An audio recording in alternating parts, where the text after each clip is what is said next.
Koľko eur platíš mesačne každej matke?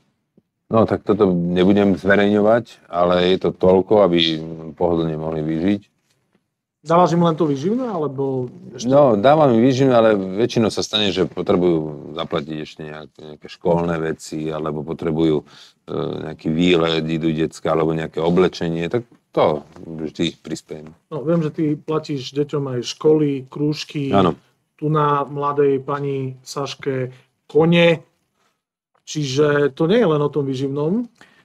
Áno, tak našťastie ostatné deti chodia do kurzu pletenia a vyšívania, takže to je celkom lacné. Čiže tá najstaršia Saška, ktorá tu sedí a nedá mi to nepodrypnúť, je asi aj najdrahšia. Asi áno. Čo sa týka toho koníčka. Hej, ten koníček je veľmi drahý, ale sú tam výsledky a to ma teší. Jednak reprezentuje veľmi pekne Slovensko, chodí po západnej Európe a zbierate zlaté medaily pre Slovensko, čo je fajn. Takže trápilo by ma to, keby to boli vyhodené peniaze.